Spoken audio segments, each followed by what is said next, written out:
Chapter 6. Out of the frying pan, into the fire. Bilbo had escaped the goblins, but he did not know where he was. He had lost hood, cloak, food, pony, his buttons, and his friends. He wandered on and on, till the sun began to sink westwards, behind the mountains. The shadows fell across Bilbo's path, and he looked back. Then he looked forward, and could see before him only ridges and slopes, falling towards lowlands and plains, glimpsed occasionally between the trees. Good heavens! He exclaimed.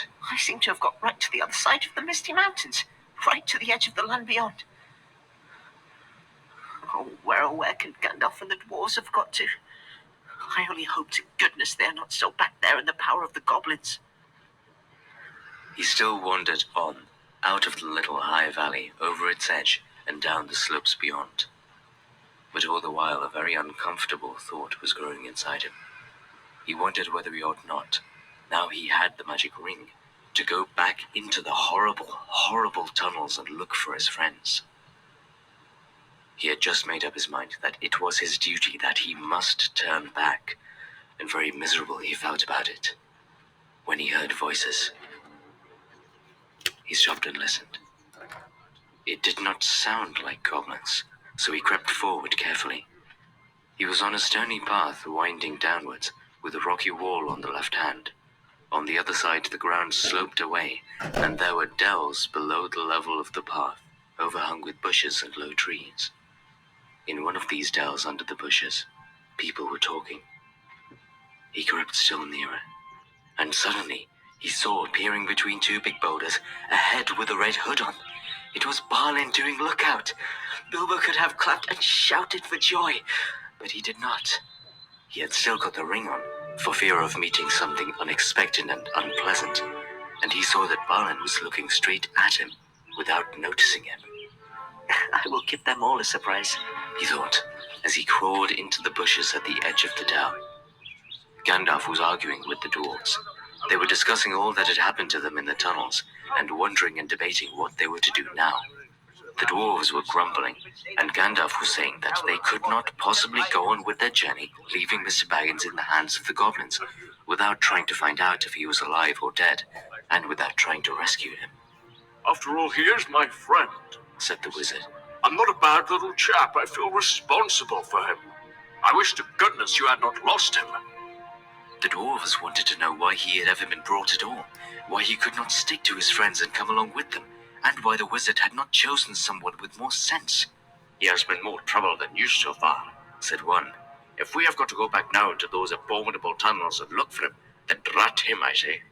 Gandalf answered angrily. I brought him, and I don't bring things that are of no use. Either you help me to look for him, or I leave you here to get out of the mess as best as you can yourselves. If we could only find him again, you will thank me before all is over.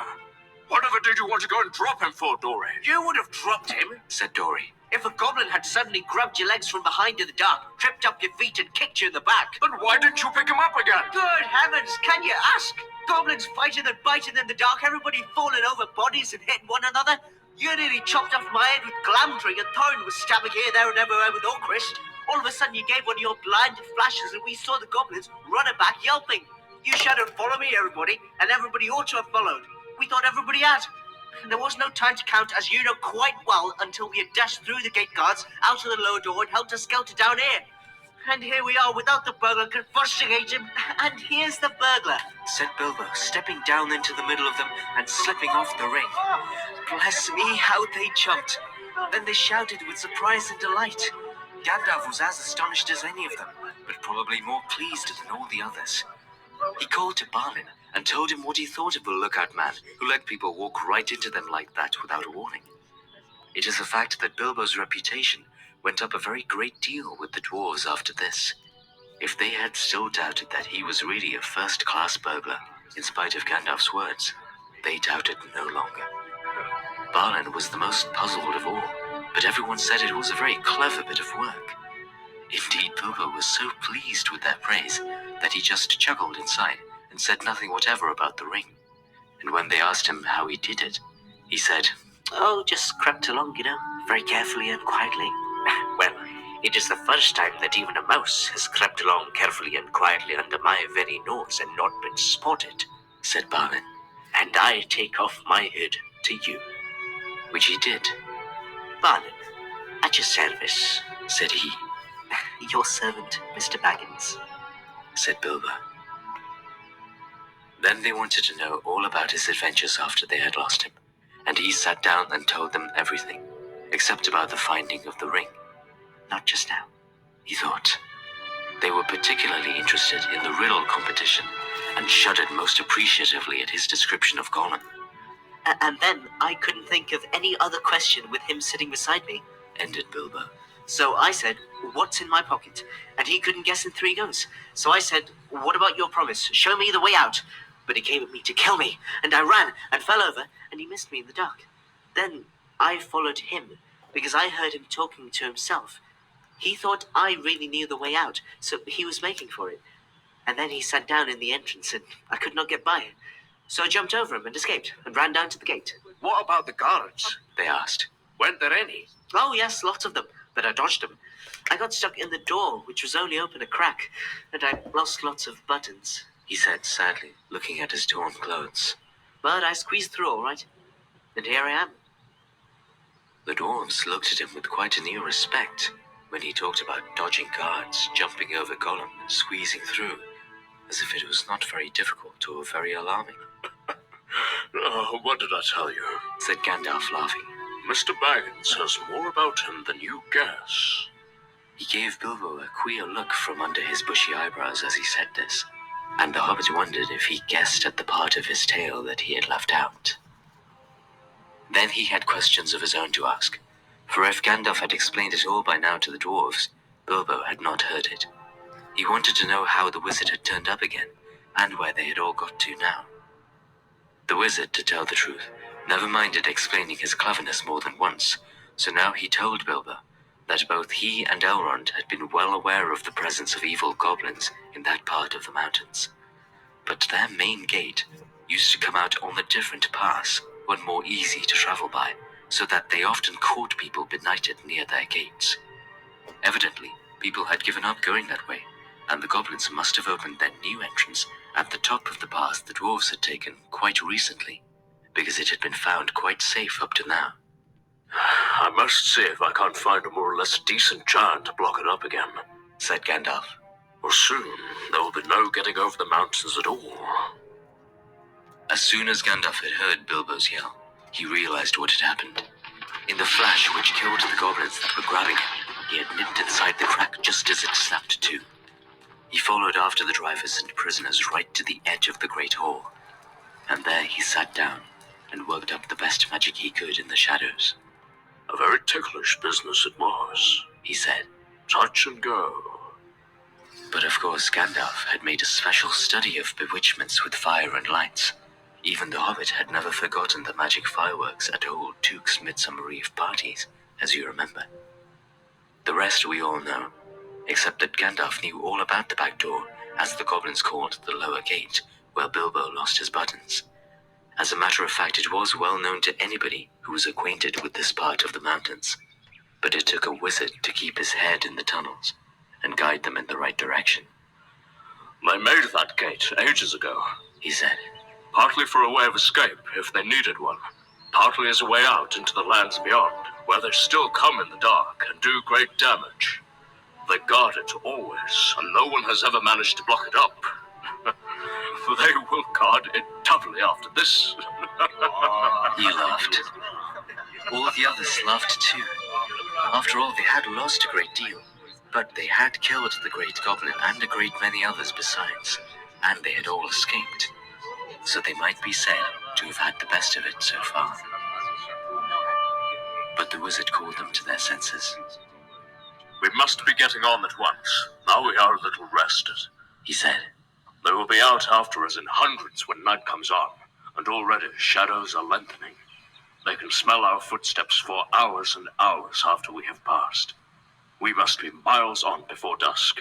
There will be a bit of moon if it keeps fine, and that is lucky. Not that they mind the moon much, but it will give us a little light to steer by.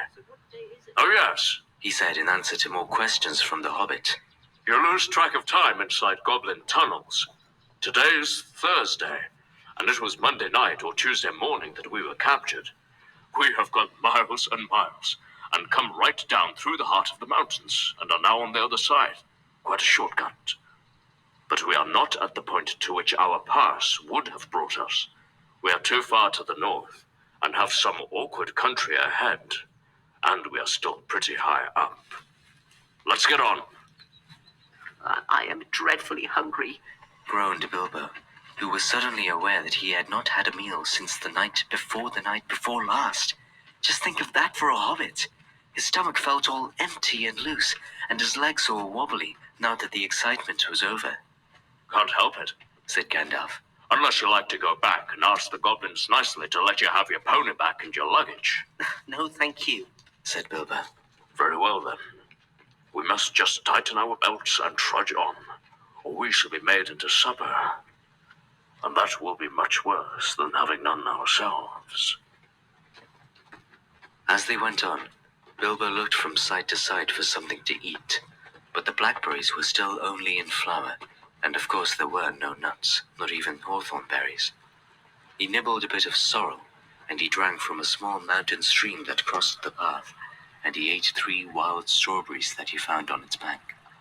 But it was not much good. They still went on and on. The rough path disappeared. The bushes and the long grasses between the boulders, and the patches of rabbit-cropped turf, the thyme and the sage and the marjoram and the yellow rock roses all vanished, and they found themselves at the top of a wide, steep slope of fallen stones, the remains of a landslide. When they began to go down this, rubbish and small pebbles rolled away from their feet. Soon larger bits of split stone went clattering down, and started other pieces below them slithering and rolling. Then lumps of rock were disturbed and bounded off, crashing down with a dust and a noise. Before long, the whole slope above them and below them seemed on the move, and they were sliding away, huddled all together in a fearful confusion of slipping, rattling, cracking slabs and stones. It was the trees at the bottom that saved them. They slid into the edge of a climbing wood of pines that here stood right up the mountain slope from the deeper, darker forests of the valleys below. Some caught hold of the trunks and swung themselves into lower branches. Some, like the little hobbit, got behind a tree to shelter from the onslaught of rocks.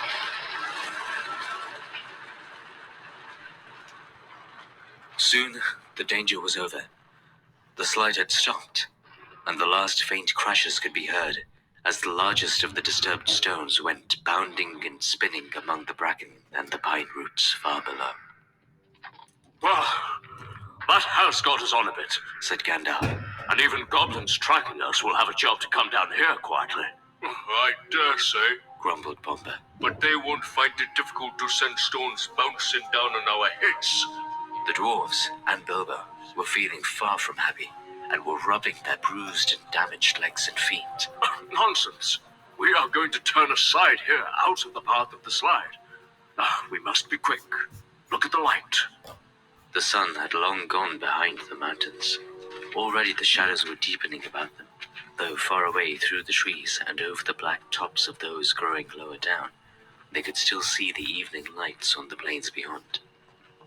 They limped along now as fast as they were able, down the gentle slopes of a pine forest in a slanting path leading steadily southwards.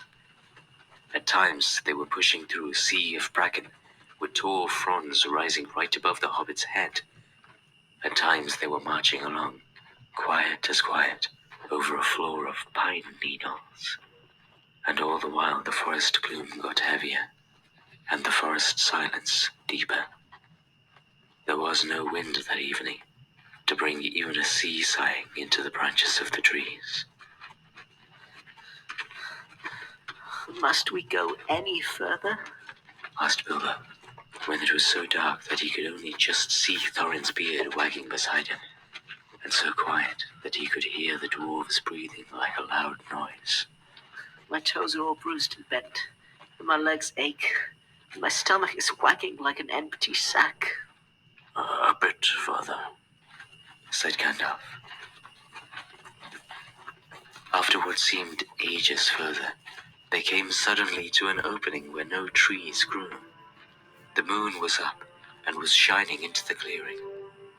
Somehow it struck all of them as not at all a nice place, although there was nothing wrong to see. All of a sudden they heard a howl away downhill, a long, shuddering howl. It was answered by another away to the right and a good deal nearer to them, then by another not far away to the left. It was wolves howling at the moon, wolves gathering together. There were no wolves living near Mr. Baggins's hole at home, but he knew that noise. He had had it described to him often enough in tales. One of his elder cousins on the Tuke side, who had been the great traveller, used to imitate it to frighten him. To hear it out in the forest under the moon was too much for Bilbo. Even magic rings are not much use against wolves, especially the evil packs that lived under the shadow of the goblin-infested mountains, over the edge of the wild on the borders of the unknown. Wolves of that sort smell keener than goblins, and do not need to see you to catch you. What should we do? What should we do? He cried. Escaping goblins to be caught by wolves. He said, and it became a proverb, though we now say out of the frying pan into the fire in the same sort of uncomfortable situations. Up the trees! Quick! Cried Gandalf, and they ran to the trees at the edge of the glade, hunting for those that had branches fairly low or were slender enough to swarm up. They found them as quick as ever they could, you can guess, and up they went as high as ever they could trust the branches. You would have laughed, from a safe distance, if you had seen the dwarves sitting up in the trees with their beards dangling down, like old gentlemen gone cracked and playing at being boys. Feely and Keely were at the top of a tall larch like an enormous Christmas tree. Dori, Nori, Ori, Owen, and Gloin were more comfortable in a huge pine, with regular branches sticking out at intervals, like the spokes of a wheel. Biffa, Bofa, Bomba, and Thorin were in another. Dwalin and Balin had swarmed up a tall, slender fir with few branches, and were trying to find a place to sit in the greenery of the topmost boughs. Gandalf, who was a good deal taller than the others, had found a tree into which they could not climb, a large pine standing at the very edge of the glade. He was quite hidden in its boughs, but you could see his eyes gleaming in the moon as he peered out. And Bilbo? He could not get into any tree, and was scuttling about from trunk to trunk like a rabbit that has lost its hole and has a dog after it. You've left the burglar behind again, Said Nori to Dori, looking down. I can't always be carrying burglars on my back. Said Dori. Down tunnels and up trees. What do you think I am, a porter? You'll be eaten if we don't do something. Said Thorin, for there were howls all around them now, getting nearer and nearer. Dori, He called, for Dori was lowest down in the easiest tree. be quick and give Mr. Baggins a hand up. Dori was really quite a decent fellow in spite of his grumbling. Poor Bilbo could not reach his hand even when he climbed down to the bottom branch and hung his arm down as far as ever he could. So Dori actually climbed out of his tree and let Bilbo scramble up and stand on his back. Just at that moment, the wolves trotted howling into the clearing. All of a sudden, there were hundreds of eyes looking at them. Still, Dori did not let Bilbo down. He waited till he had clambered off his shoulders into the branches, and then he jumped for the branches himself, only just in time. A wolf snapped at his cloak as he swung up, and nearly got him. In a minute, there was a whole pack of them yelping all around the tree and leaping up at the trunk, with eyes blazing and tongues hanging out. But even the wild wargs, for so the evil wolves over the edge of the wild were named, cannot climb trees. For a time, they were safe. Luckily, it was warm and not windy. Trees are not very comfortable to sit in for long at any time, but in the cold and the wind with the wolves all round below waiting for you, they can be perfectly miserable places. This glade in the ring of the trees was evidently a meeting place of the wolves. More and more kept coming in.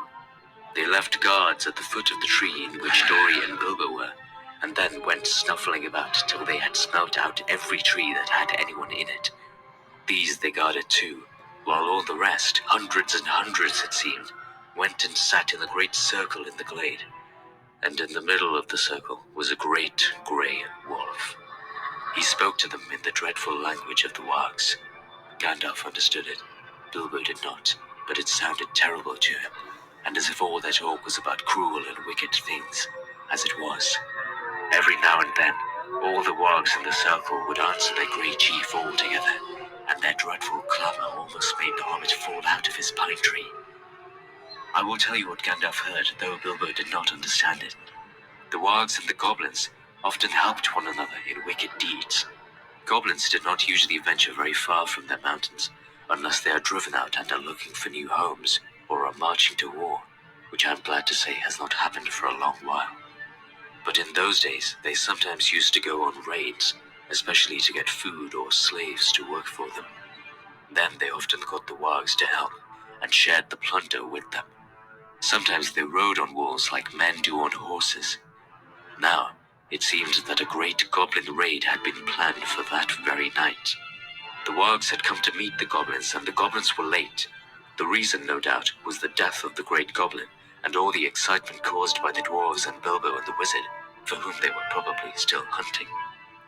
In spite of the dangers of this far land, bold men had of late been making their way back into it from the south, cutting down trees and building themselves places to live in among the more pleasant woods in the valleys and along the river shores. There were many of them, and they were brave and well armed, and even the wargs dared not attack them if there were many together, or in the bright day. But now they had planned with the goblins' help to come by night upon some of the villages nearest the mountains. If their plan had been carried out, there would have been none left there next day. All would have been killed except the few the goblins kept from the wolves, and carried back as prisoners to their caves. This was dreadful talk to listen to, not only because of the brave woodmen and their wives and children, but also because of the danger which now threatened Gandalf and his friends. The wargs were angry and puzzled at finding them here in their very meeting place. They thought they were friends of the woodmen and would come to spy on them, and would take news of their plans down into the valleys. And then the goblins and the wolves would have to fight a terrible battle instead of capturing prisoners and devouring people waked suddenly from their sleep. So the wargs had no intention of going away and letting the people up the trees escape, at any rate not until morning. And long before that, they said, goblin soldiers would be coming down from the mountains, and goblins can climb trees or cut them down. Now you can understand why Gandalf, listening to their growling and yelping, began to be dreadfully afraid, wizard though he was, and to feel that they were in a very bad place and had not yet escaped at all. All the same, he was not going to let them have it all their own way, though he could not do very much, stuck up in a tall tree, with wolves all around on the ground below. He gathered the huge pine cones from the branches of the tree. Then he set one alight with a bright blue fire and threw it whizzing down among the circle of the wolves, and it struck one on the back, and immediately his shaggy coat caught fire, and he was leaping to and fro, yelping horribly. Then another came, and another, one in blue flames, one in red, another in green. They burst on the ground in the middle of the circle, and went off in colored sparks and smoke. A specially large one hit the chief wolf on the nose, and he leaped in the air 10 feet, and then rushed round and round the circle, biting and snapping even at the other wolves in his anger and fright. The dwarves and Bilbo shouted and cheered. The rage of the wolves was terrible to see, and the commotion they made filled all the forest. Wolves are afraid of fire at all times, but this was a most horrible and uncanny fire. If a spark got in their coats, it stuck and burned into them, and unless they rolled over quick, they were soon all in flames. Very soon, all about the glade, wolves were rolling over and over to put out the sparks on their backs, while those that were burning were running about, howling and setting others alight, till their own friends chased them away, and they fled off down the slopes, crying and yammering and looking for water.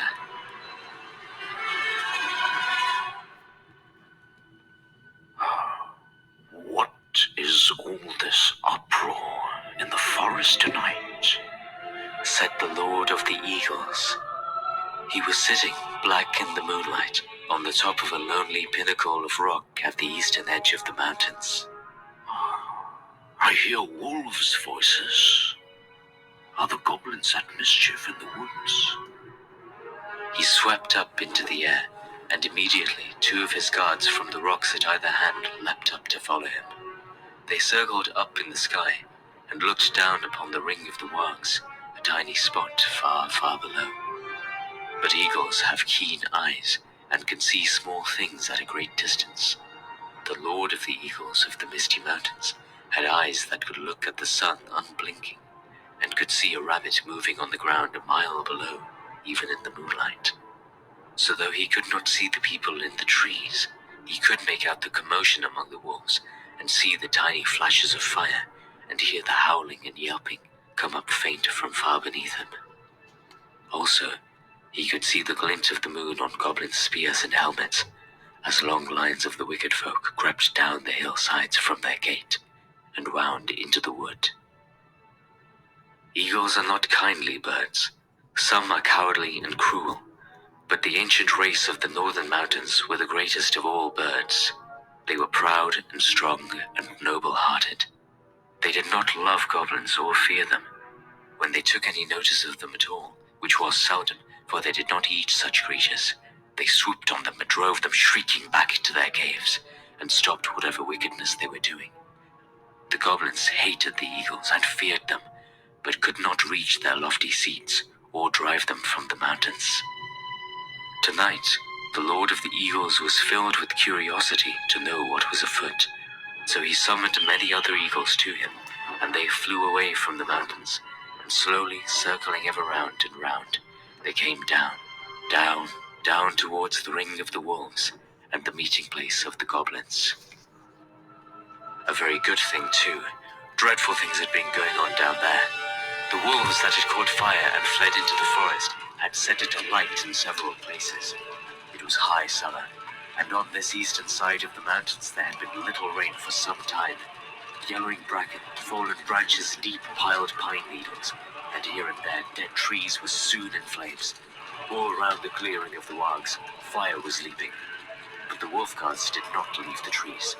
Maddened and angry, they were leaping and howling around the trunks and cursing the dwarves in their horrible language, with their tongues hanging out and their eyes shining as red and fierce as the flames.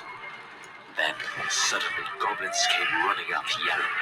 They thought a battle with the woodmen was going on, but they soon learned what had really happened. Some of them actually sat down and laughed. Others waved their spears and clashed the shafts against their shields. Goblins are not afraid of fire, and they soon had a plan which seemed to them most amusing. Some got all the wolves together in a pack. Some stamped fern and brushwood around the tree trunks. Others rushed round and stamped and beat and stamped until nearly all the flames were put out. But they did not put out the fire nearest to the trees where the dwarves were. That fire they fed with leaves and dead branches and bracken. Soon they had a ring of smoke and flame all around the dwarves, a ring which they kept from spreading outwards, but it closed slowly in, till the running fire was licking the fuel piled under the trees. Smoke was in Bilbo's eyes. He could feel the heat of the flames, and through the reek he could see the goblins dancing round and round in a circle, like people around a midsummer bonfire. Outside the ring of dancing warriors with spears and axes stood the wolves at a respectable distance, watching and waiting. He could hear the goblins beginning a horrible song. 15 birds in 5 fir trees, their feathers were fanned in a fiery breeze. But funny little birds, they had no wings. Oh, what shall we do with the funny little things? Roast them alive or stew them in a pot. Fry them, boil them, and eat them hot. Then they stopped and shouted out, Fly away, little birds. Fly away if you can. Come down, little birds, or you will get roasted in your nests. Sing, little birds, why don't you sing? Go away, little boys! shouted Gandalf in answer. It isn't bird nesting time. Also, naughty little boys that play with fire get punished. He said it to make them angry, and to show that he was not frightened of them, though of course he was, wizard though he was. But they took no notice, and they went on singing. Burn, burn, tree and burn, shrivel and scorch, a fizzling torch, to light the night for ardent light, hey! Bake and toast and fry and roast until the is blazed, and eyes laid, till their cells and skins crack, fat, melt and bones black, in cinders lie beneath the sky, so all shall die, and light the night for ardent light, hey! Hurry, hey, ahoy! And with that yahoy, the flames were under Gandalf's tree. In a moment it spread to the others. The bark caught fire, the lower branches cracked. Then Gandalf climbed to the top of his tree. The sudden splendor flashed from his wand like lightning as he got ready to spring down from on high, right among the spears of the goblins.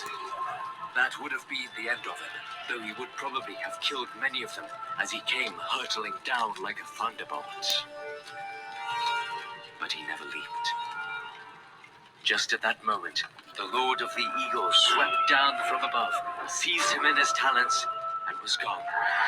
There was a howl of anger and surprise from the goblins.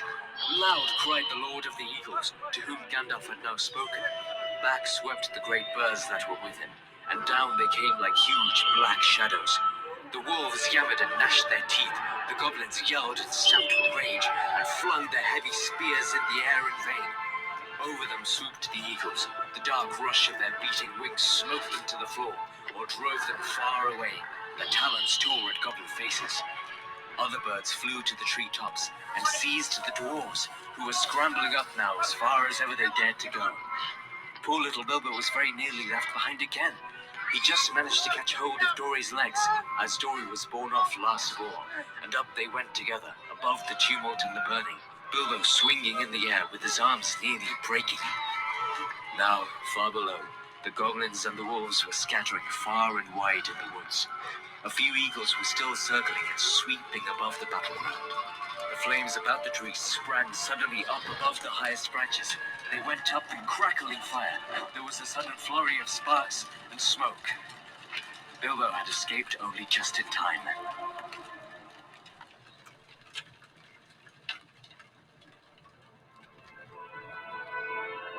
Soon the light of the burning was faint below, a red twinkle on the black floor, and they were high up in the sky, rising all the time in strong, sweeping circles. Bilbo never forgot that flight, clinging onto Dory's ankles. He moaned, My arms! My arms! but Dory groaned. My legs! My poor legs! At the best of times, heights made Bilbo giddy. He used to turn queer if he looked over the edge of quite a little cliff, and he had never liked ladders, let alone trees, never having had to escape from walls before. So you can imagine how his head swam now when he looked down between his dangling toes and saw the dark lands opening wide underneath him, touched here and there with the light of the moon on a hillside rock or a stream in the plains. The pale peaks of the mountains were coming nearer, moonlit spikes of rock sticking out of black shadows. Summer or not, it seemed very cold. He shut his eyes and wondered if he could hold on any longer. Then he imagined what would happen if he did not. He felt sick. The flight ended only just in time for him, just before his arms gave way. He loosed Dory's ankles with a gasp and fell onto the rough platform of an eagle's eyrie. There he lay without speaking, and his thoughts were a mixture of surprise at being saved from the fire and fear lest he fall off that narrow place into the deep shadows on either side. He was feeling very queer indeed in his head by this time, after the dreadful adventures of the last 3 days with next to nothing to eat, and he found himself saying aloud, Now I know what a piece of bacon feels like when it is suddenly picked out of the pan on a fork and put back on the shelf. No, you don't. He heard Dory answering. Because the bacon knows that it will get back in the pan sooner or later. And it is to be hoped we shan't. Also, eagles aren't forks. Oh, no, not a bit like storks. Forks, I mean. Said Bilbo, sitting up and looking anxiously at the eagle who was perched close by. He wondered what other nonsense he had been saying, and if the eagle would think it rude. You ought not to be rude to an eagle when you are only the size of a hobbit and are up in his eyrie at night. The eagle only sharpened his beak on a stone and trimmed his feathers and took no notice. Soon another eagle flew up. The Lord of the Eagles bids you to bring your prisoners to the great shelf. He cried and was off again. The other seized Dory in his claws and flew away with him into the night, leaving Bilbo all alone. He had just strength to wonder what the messenger had meant by prisoners, and to begin to think of being torn up for supper like a rabbit, when his own turn came. The eagle came back, seized him in his talons by the back of his coat, and swooped off. This time he flew only a short way.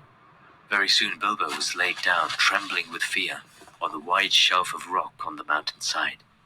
There was no path down onto it save by flying, and no path down off it except by jumping over a precipice. There he found all the others sitting with their backs to the mountain wall. The Lord of the Eagles was also there, and was speaking to Gandalf. It seemed that Bilbo was not going to be eaten after all. The wizard and the Eagle Lord appeared to know one another slightly, and even to be on friendly terms. As a matter of fact, Gandalf, who had often been in the mountains, had once rendered a service to the Eagles and healed their lord from an arrow wound. So you see, prisoners had meant prisoners rescued from the goblins only, and not captives of the Eagles. As Bilbo listened to the talk of Gandalf, he realized that at last they were going to escape, really and truly, from the dreadful mountains. He was discussing plans with the Great Eagle for carrying the dwarves and himself and Bilbo far away and setting them down well on their journey across the plains below. The Lord of the Eagles would not take them anywhere near where men lived. They would shoot at us with their great bows of yew, He said, for they would think we were after their sheep.